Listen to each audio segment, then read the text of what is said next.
the explosion affected. All right, let's go over to the Gauteng Premier Lesufi on the explosion in Joburg. And Loveday on the western side of the city. And this went on to affect Klein Street on the eastern side and Rahima Musa on the southern side and Plain Street on the northern side. I'm emphasizing these points because you will then understand why we've closed or demarcated those roads so that we can manage the situation. The police indicates that there is a portion of Risik Street that is also affected and that they've received reports now formally of damage of property and also damage of buildings, vehicles, as well as injuries of pedestrians. We'll then take you through those injuries later on that has been compiled by our teams. So all relevant role players were immediately contacted and they rushed to the scene and a joint operation center was established. That's exactly where we are.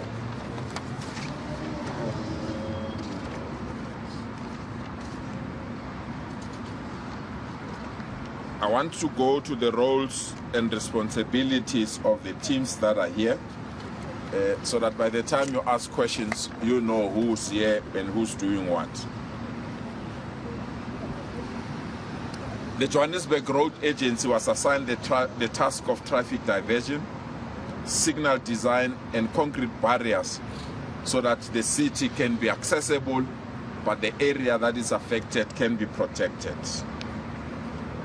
The city manager was assigned the task of dealing with all outer perimeters matters and also prevent unlawful interference in terms of the scene. JMPD, they were posted across all intersections together with the SAPS so that they can manage the road closures and also ensure that the scene is not contaminated.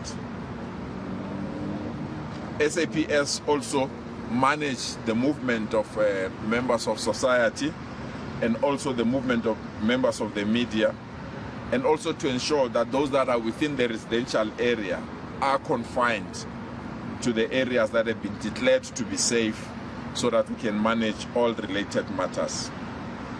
We are told that there were 10 teams representing both the police, JMPD and POPs, and more members are being mobilized so that we can protect the scene and ensure that everything is fine. The Department of Human Settlement was assigned the big task of identifying the homeless and also those that have been asked to leave the area. We identified 3 Quarter Street, which is at the corner of Joburg, to be the area where we'll house everyone that needed housing. Unfortunately, majority of the homeless, they just vanished and left the scene, but the team is trying to track them so that we can be in a position to understand why they didn't want to go to 3 Quarter Street where they were assigned to go. Because we are suspecting gas, we have now formally brought all institutions that deal with gas. We now have Egoli Gas, we have brought Sasol, and we are bringing anyone that has either underground pipes or cabling, telecom, water, and any institution that we really believe will assist us just to determine the cause of the impact and also give us the necessary advice. So we have brought those institutions, including City Power, who have since taken a decision to switch off. I think that's the Bree Street substation. So that the team can go in there, identify the cause, and also assist us to identify areas of intervention, areas that need our immediate intervention. So Egoli Gas is continuing to assess and rehabilitate the pipeline where it's necessary.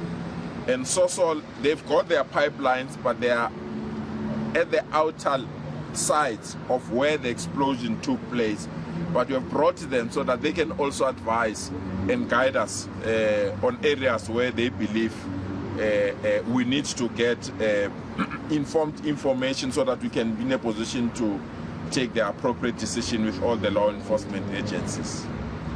Johannesburg Water and Environmental Health are assessing the gas leaks.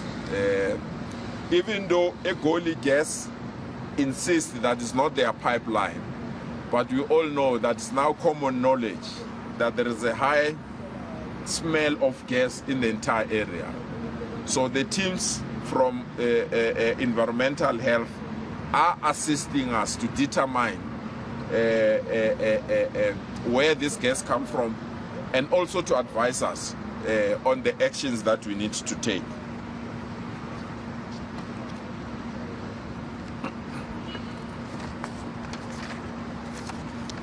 Unfortunately, during the process of handing over the vehicles that were affected to their owners, we found a body of a male underneath the cars, and that particular body has not been identified, and we are trying to locate relatives and family members.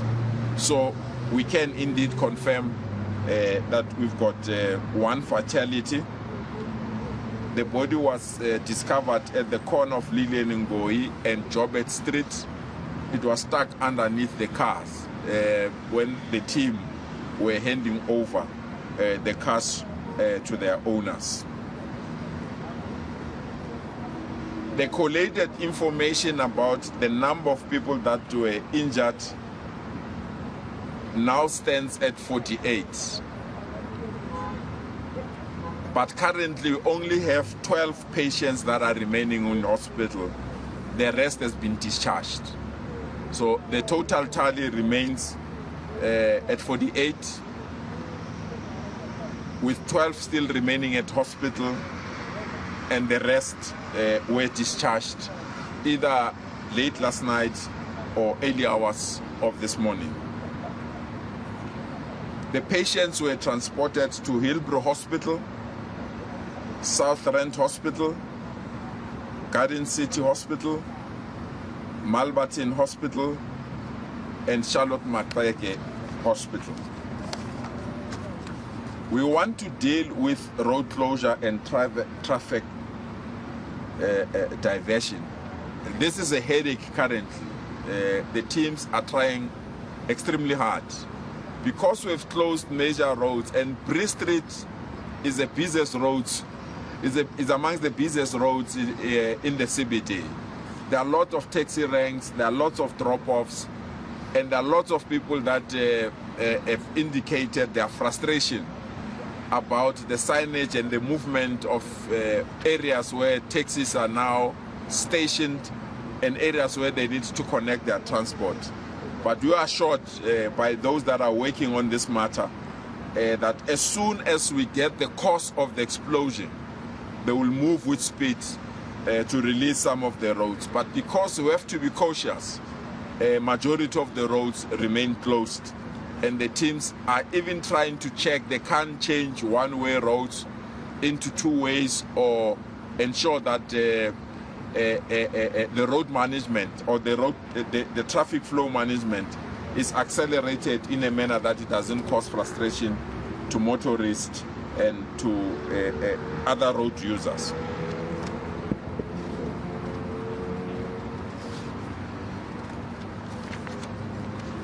As earlier indicated, Egoli Gas remains our center of focus because all of us agree that the cause of this either explosion or impact is gas, so that we can isolate all institutions that have the legal mandate to deal with gas. So we now know that Egoli Gas have a blue line. It's an 80mm steel pipe that cut across Elof and Lilian Ngoi Street, but you are told it's a low pressure facility. We also have a 355 millimeter high density PP pipe that goes through Bree Street as well. But you are also advised it's a low pressure pipe as well. And then there is another 355 high density PP pipe, which at this present moment we've been advised that that's the high pressure pipe that is running at 22 kPa and is situated between the two street blocks, the north from the incident and east to the west.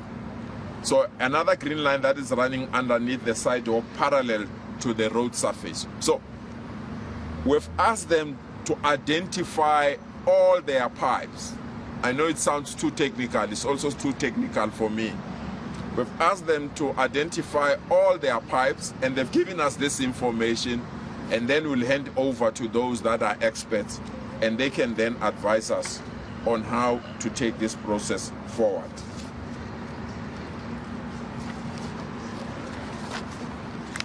How many vehicles were involved or affected? To date, we've counted 34 vehicles, and the 34 vehicles have been handed over back to the owners. But there were those that were in a bad state.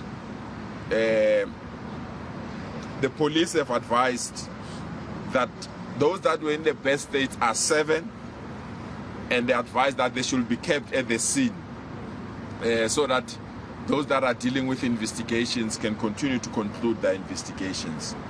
There were 4 private vehicles that were handed over to their owners.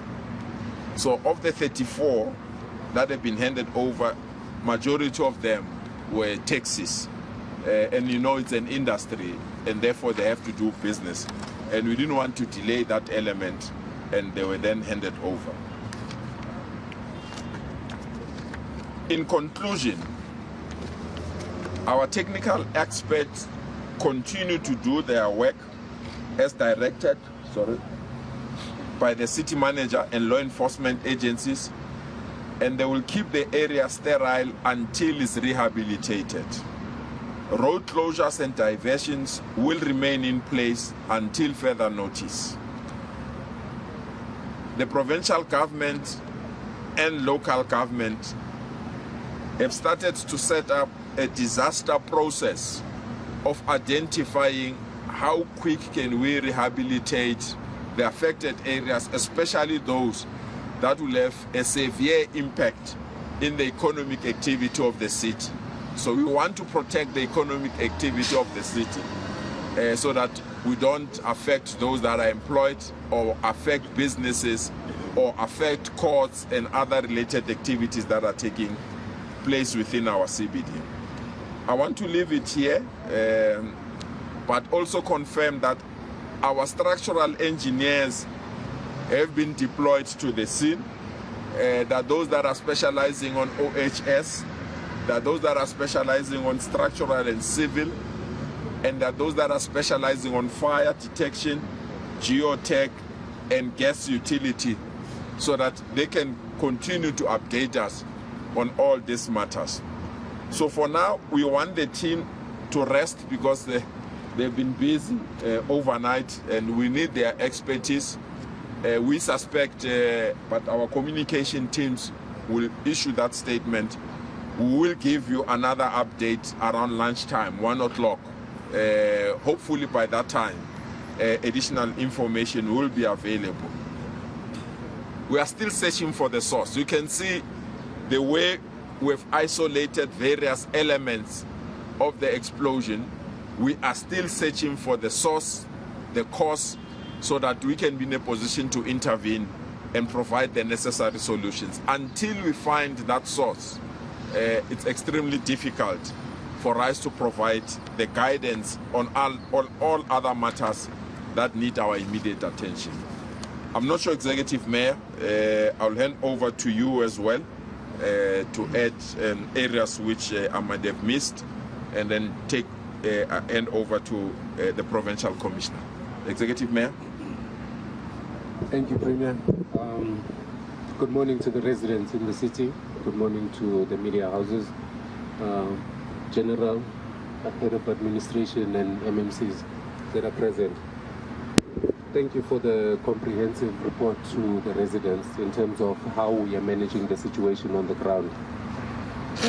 I do not want to state what you've already alluded to, but for me is to reassure the residents that we are indeed dealing with the situation and we are on the ground. We would like to maintain constant communication with yourselves, but the technical nature of what needs to be done in order for us to establish and understand the root cause of this whole incident requires us to be hands-on and on the ground. Hence, all the MMCs that are directly affected, including the MMC of Finance, who will then be able to assist us in terms of deploying resources that are needed, especially for those that are affected, like the homeless, who we've allocated temporary accommodation to, but they haven't utilized it, and we are trying to establish the reasons as to why. And we are trying to barricade this area so that we can prevent further possibilities of an incident from taking place.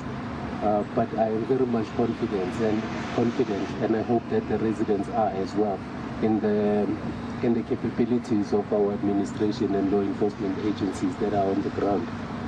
JRA has been very efficient in identifying the areas that need to be quarantined and redirecting traffic so that we can ensure that economic activities continue in the city of Johannesburg. But we need to enter into those uncomfortable conversations, unfortunately, so that we can assure and ensure our businesses that continue to operate in the city, that we will respond to this challenge with the swiftness that it requires, and ensure that we prevent further losses of life. For me, I think that is to encourage the residents to please be compliant with law enforcement agencies that are within the area. Bylocals should refrain from going anywhere close to the incident itself, because their lives are our priority at this point. And we also urge the media to keep a very safe distance when looking at the site itself, because your lives are also our concern. Thank you. Thanks so much, Executive Mayor. Truly appreciate that. General Maui. Thank you very much, Honorable Premier. Thank you very much, EM. Ladies and gents, now we are going to open for question and answers. You now know the drill. By show of hands, introduce yourself and the media house. Heidi. Okay, let me give you the mic and then you'll hand over to the next. Yeah. Heidi, Giokos from eNCA. I just want to ask, we come from the sea now, and police are really being overpowered by citizens because people are trying to get to work. Some are even trying to get to their apartments after they were evacuated yesterday. Why has the sea not been completely cornered off? I mean, it's obvious what's happened. People are trying to get in as much as they aren't allowed to. What provisions are being made for people that want to get into the buildings, but also people trying to get to work? I mean, people are walking, and now they're being told to walk like all the way around, and it seems as though police aren't able to handle how many citizens and people trying to get to work.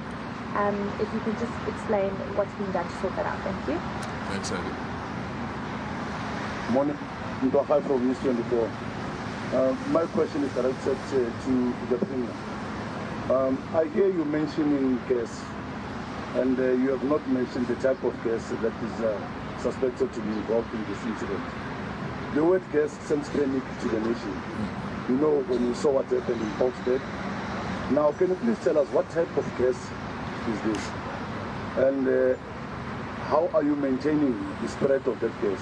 Secondly, it's directed to the Mayor.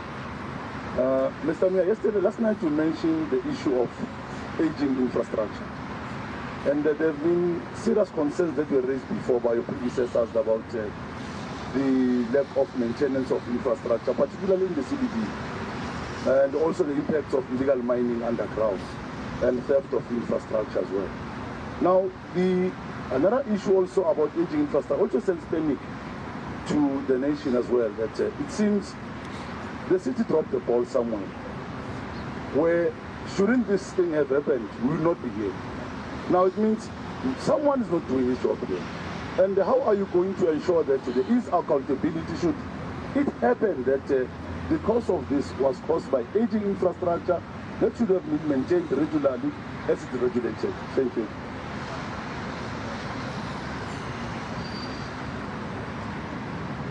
Okay.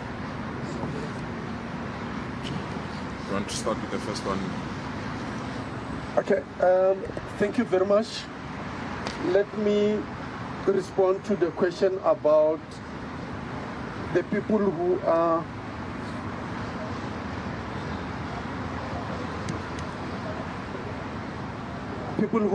walking through the cordon area. Yesterday, when we deployed police officers and blocked the road, the first phase was to block the roads for traffic that it mustn't enter, and also to try to manage those vehicles which are within the demarcated area to leave the space.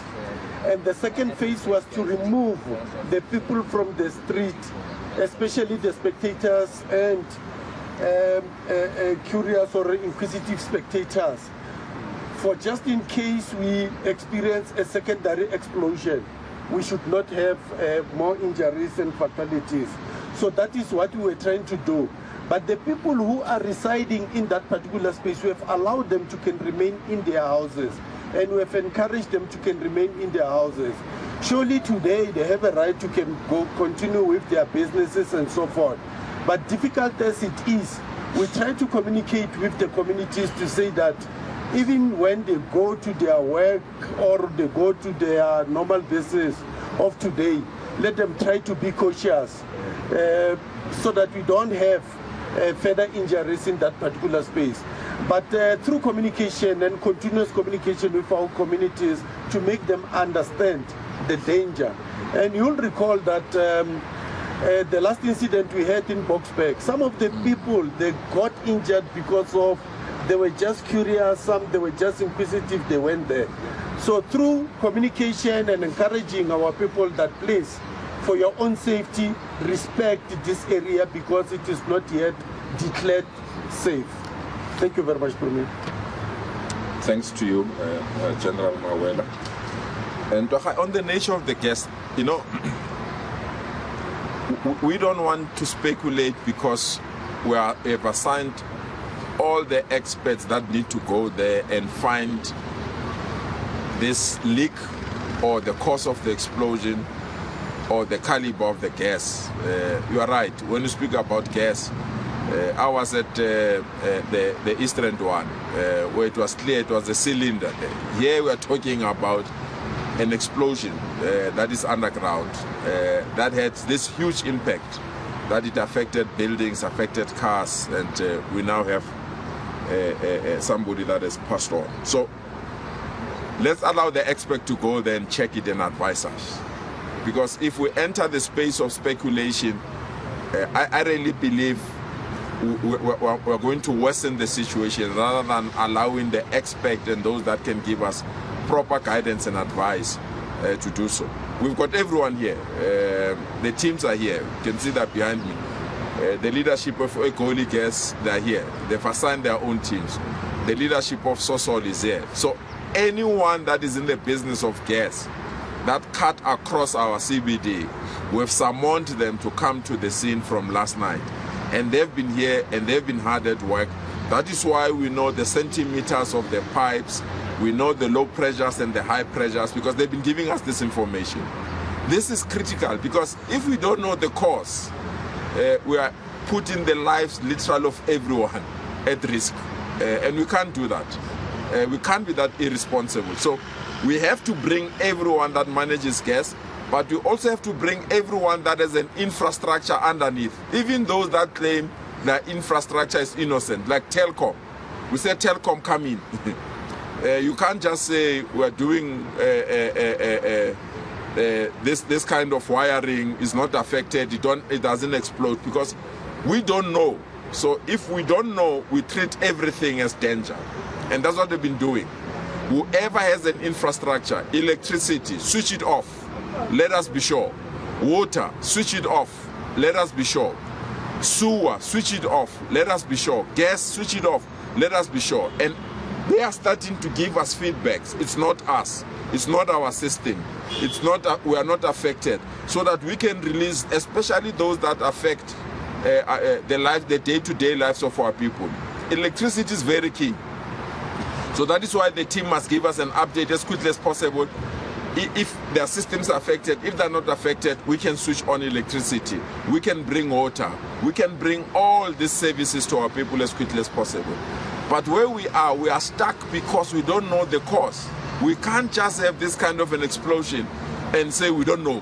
I mean, that on its own creates doubts, creates uncertainty, and also questions some capabilities that we possess as a state. So we are working hard to find that the cause and also eliminate that cause and then release the intervention mechanisms that need to be released so that we can support our people. So Heidi, you are right. The movement of people, it's something that we need to manage, and I'm glad that the police and our law enforcement agencies are working hard to control that situation. Komor, Mayor. Mayor. No, don't laugh. Sorry. Thank you very much for the question. But before I can respond, when you say predecessors, are you talking as back as 2016 or recent? Because what I can assure you is that we've prioritized the rejuvenation of the city of Johannesburg because we understand. And we are doing this through an intergovernmental relation. As you would know, the area, part of it is a precinct where the court is situated. And the competency does not lie with the city of Johannesburg. So we need to, in collaboration, and we've just recently resuscitated those relationships and those communication lines that need to be there for us to be able to coordinate an efficient response. The aging infrastructure that is under the surface, like the Premier has alluded to the fact that it's not just government infrastructure. There's also private companies that own infrastructure that is there, and it's equally as dilapidated as that of government infrastructure. And we need to get the experts to do a thorough assessment so that we do not point fingers in terms of it is the government that has neglected its infrastructure, or it is the private sector that needs to be held responsible for this incident that we are faced with. However,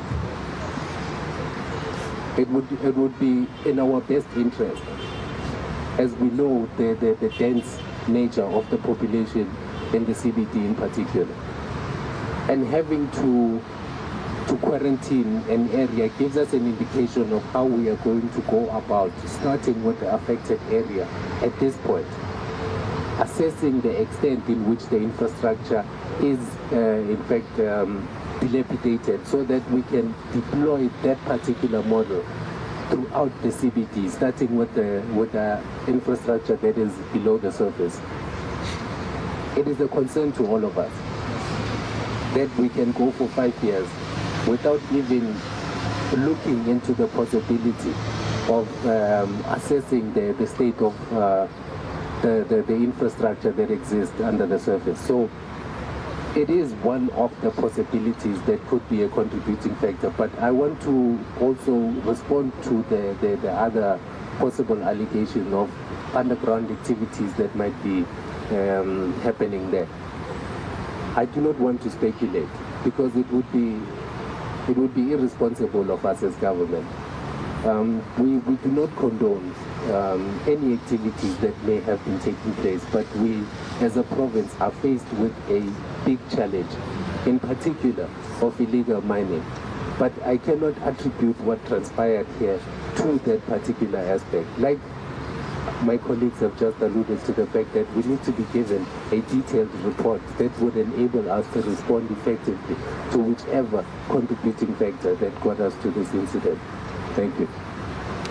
Apologies, Executive Mayor. This is a serious matter, so sorry for the slip of the tongue. I want to once more thank our emergency services staff, and once more thank our police and JMPD and all our staff members. They are the real heroes of ensuring that we've saved lives, we've managed to be where we are. They've worked overnight and provided us with the relevant information.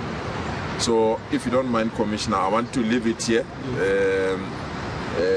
and then our communication team will communicate with you so that we can give you another update around 1 o'clock. Hopefully by that time we can be in a position to give you full details about the costs. I know, Heidi, you came now, the energy is there, but I will yes, feel free.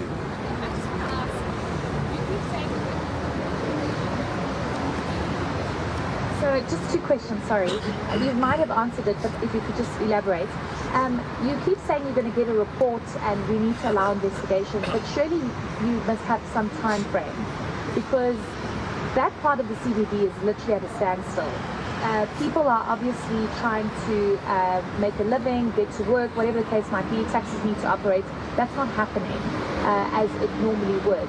What is the time frame? When are you expecting this report to get to the bottom of the real cause of this? I mean, you're speaking about gas and explosions. The second question is, are you worried of like a secondary impact? Thank you.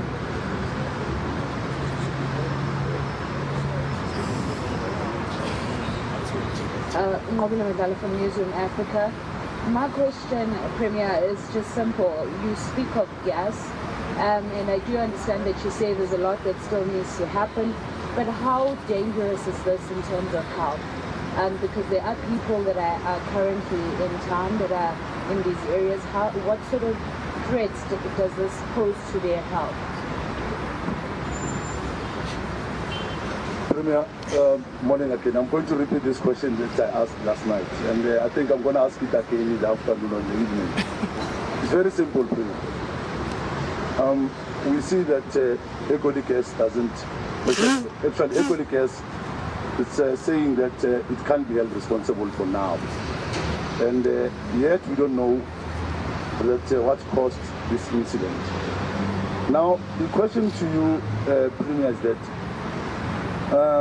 what type of shambok or decision or punishment that you are preparing, because a life has been lost and lives at risk here.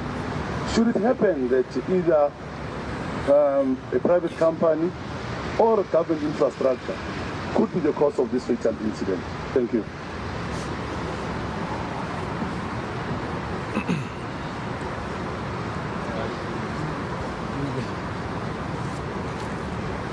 My name is Zuliban Zmazibuga from Letshwiti-Jones. My question is directed to the Mayor. So, Mayor, you said that there are some measures that you guys have taken to sort of create other alternatives for the people that were affected.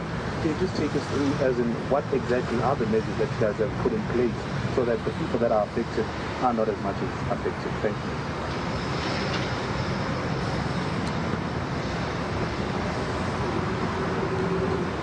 Balentlan Peto for SABC News, and this question is directed at the Mayor.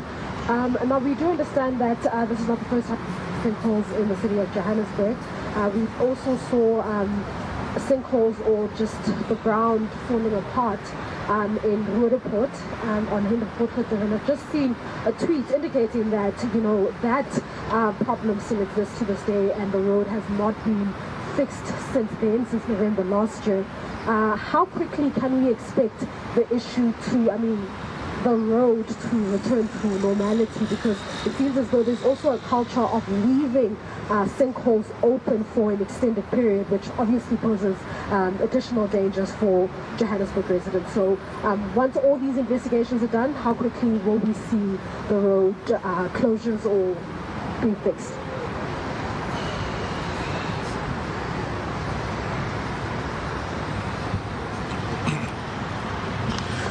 Thanks for the questions. Heidi, we want to take back the city to its original life as of yesterday. But the reality is that we don't know the cause. And the teams that are working on getting us this information advises us that at least by 1 o'clock, we will give you another update. And that is why we are saying, let's meet around 1. Hopefully by that time we'll have an update. If we don't have an update, we'll tell, because we just want to avoid speculations and understand how can we intervene.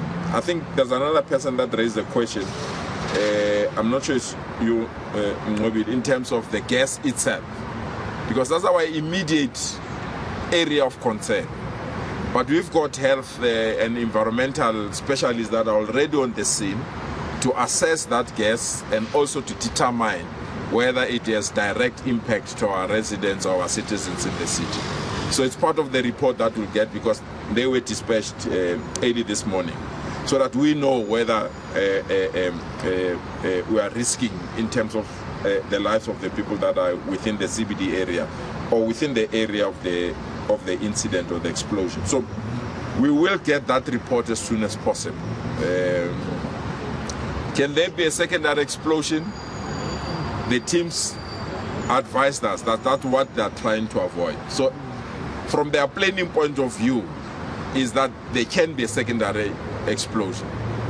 That is from their planning, not that it will happen. From their planning point of view is that let's do everything possible so that when there is a secondary explosion, no lives can be lost. And that's why the road diversion and our frustration with citizens or people that are going through the CBD, they might be going to work or going to court, but we need to protect their lives. So from just a crisis management point of view, the team is moving from a point of view that says, in case there is a secondary explosion, we should ensure that we are ready and we have protected lives. So that's the planning point of view. It's not that there will be, but in case, they will be in a position to put the necessary systems and assist us. Ntwagai, you can't hold people responsible unless you know the cause. So I can't blame Egoli when we don't even know whether it's them or it's all the people that people are speculating they might be.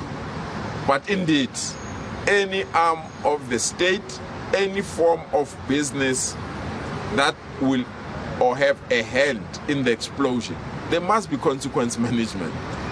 You are right, a life has been lost, and we are extending our sincere condolences. That is why I've personally requested the police, let's get the identity of the person so that there is a human touch to the family and those that are affected. So they're working very hard to get. We've got a new fingerprint system that we've launched in Gauteng to identify those that are deceased. So the team has been requested to come to the scene. We will get the details if it's documented and then share that with the family. The 12 that are still in hospital, when I leave here, I'm going to visit them in hospital as well so that we can check how far they are and provide the necessary support. But we don't know the cause, and it will be extremely difficult for us to then say Egoli or whoever must be held responsible. But those that, when the report is finalized and presented to us, we will be in a position to provide and take necessary action that is expected from us. Executive Mayor, should I leave you with the Soweto TV, Zweli, and Mbali? But I want to respond to Mbali. We are a mining province. We are going through lots and lots of sinkholes. Yesterday I had the honor to chair our provincial cabinet meeting. We are setting up teams that will deal with all sinkholes in our province. Those that are using the R21, they will tell you the pain of going through R21 and the delays, because there's a massive sinkhole that is developing there. You go to Mirafo, there's a massive sinkholes that are developing there. You go to Centurion, Rodioport, outside Protea. So there are lots of sinkholes that we are aware of them. We just need a joint response. You can't leave it to the municipality alone. You can't leave it to the province. We really believe that national must assist us. Unfortunately, we've made, for example, an application for the sinkholes of Mirafo to be declared a national disaster. The national government have refused.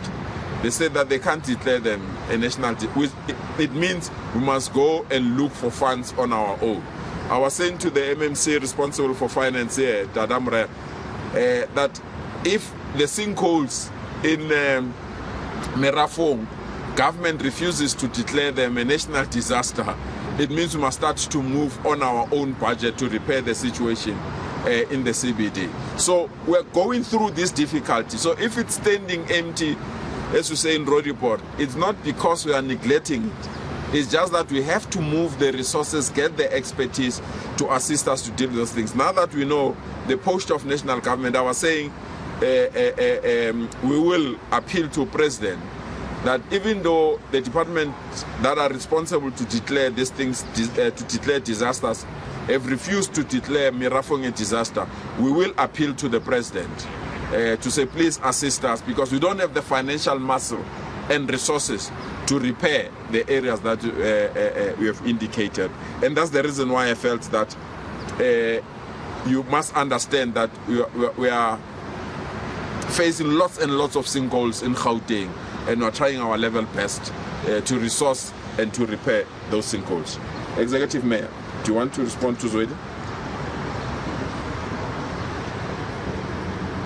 Thank you very much, Zweli, for the question. And Bali, I'm also going to give our MMC finance, because we had a conversation about it, to redirect budgets. But in terms of the time frame as to how long it's going to take for us to repair the road, I will not be able to give you an accurate answer at this point. However, we are prioritizing the reconstruction of the road there, but also equally as important is our understanding of the cause of the incident itself, so that we can fix it and then deal with the restoration of the infrastructure that has been damaged. Zweli, correct? Yes. So we have a department called Human Settlement. Human Settlement, what they do is they conduct a occupation audit in the affected area, and to get a determination as to can we be able to match that with the stock that the city of Johannesburg has, should it be that there is an evacuation that is required immediately. Also, for us to be able to make the determination is the air quality that is around that area, and the danger that the gas can potentially pose. But we are highly reliant on the reports that we are about to acquire, so that we can get a determination as to whether we need to evacuate the buildings themselves. But what we have done for now is to ensure that the homeless people have a place that they can be redirected to, so that they are not out in the public. Because most of the casualties that we have sustained in the city are pedestrians and bystanders. We are also assessing the integrity of the infrastructure, the buildings, on how the foundations may have been affected by the blast itself. But so far, none of the buildings have shown any sign of caving in, which is at this point fortunate for us.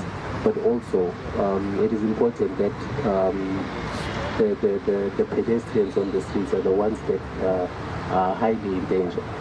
So we have allocated an area, like the Premier has alluded. It's on Kotze. Number 3 Kotze.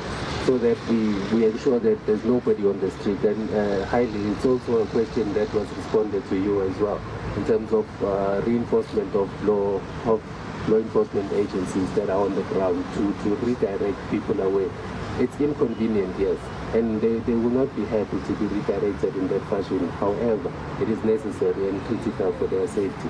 In addition to that, there was a suggestion that we try and get permits for the residents themselves that live in the buildings that are affected, so that we can be able to control the movement around that area and ensure that people that are there have to be there. It's a necessity that they are there, and everyone else is redirected as far away from the affected area as possible. So for now, we have allocated a place for the homeless, and we are assessing the air quality and the integrity of the buildings before we can make a determination as to move them to the stock that the city has available.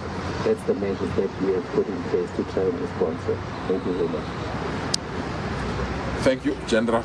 We're handing over to you now. Thank you. We're done. Thank you so much. Thanks, everyone. Ladies and gents, thank you very much for the support and for coming. Have a good day. Thanks. Yeah, talk later. Thanks. Well, a very good morning to you. If you have just joined us, 8:15, the live briefing from the Johannesburg CBD as the very latest on this explosion in Bree Street yesterday afternoon. There's quite a lot of details to go through as well. I'm not too sure if we still have a live camera position out in Lillian Ngoyi Street. That is what now is known. It was formerly known as Bree Street, of course. So we've been hearing from the Gauteng Premier and also the Johannesburg Mayor. There's quite a lot to get through. We'll be getting Heidi Giokos back up with us in a couple of minutes. But let me just try and bring you up to speed if you weren't with us for that briefing or you haven't been with us throughout the morning. Let me start first of all with what the Joburg Mayor had to say, Kabelo Gomanda. Aging infrastructure is a possibility as to why we had this explosion in Bree Street yesterday. But right now, both the Mayor and the Gauteng Premier at length to say they do not know what has actually caused this. It was quite a long briefing, but aging infrastructure could be a possibility. The Mayor going on to say as well that at this point, there is no confirmation that this had anything to do with illegal mining or zamas as well. That was one of the big concerns raised just hours after yesterday's incident as well. The Mayor, one other big point that he was referring to is the timeline to repair this particular road. It's a very long road, and the section of it that's been damaged runs for hundreds of meters. There is no timeline at the moment. There's a few reasons for that. One is they don't know what the reason is. We don't know what actually led to this explosion, so they don't quite know where to begin. They're very happy to admit that, of course. They need to find the cause and from there start figuring out how to fix it, whatever the problem was, and then look at timelines and costing, of course, for the repairs of the road. All right, so as we saw there, it's known as a JOC. It's a joint operations centre where all the interested parties have now been pulled together. We've been hearing that Egoli Gas is there, Sasol is there, Telkom is there. Essentially any organisation, whether it's public or private, that has any infrastructure running underneath the road or on the sides of the road, pipelines, cabling, pipes, whatever it might be, has now been brought into this. The popular opinion at the moment, and this is coming from the Premier himself, is that it is a gas explosion. Again, not confirmed. But if it is to be a gas explosion, the Premier says, of course, Egoli Gas is going to be one of the key stakeholders that needs to start answering questions here.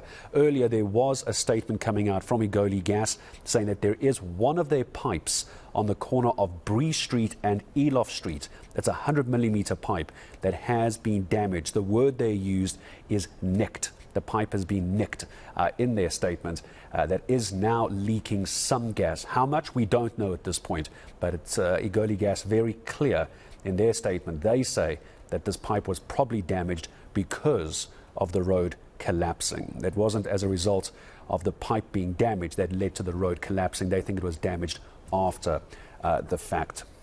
All right, some of the other big news coming out, Bree Street substation, that's obviously been closed off completely. They have environmental teams there. Then, as far as injuries and fatalities are concerned, we can and still thankfully can confirm only one fatality in all of this. It was a male that was found underneath one of the cars that had been flipped on its side.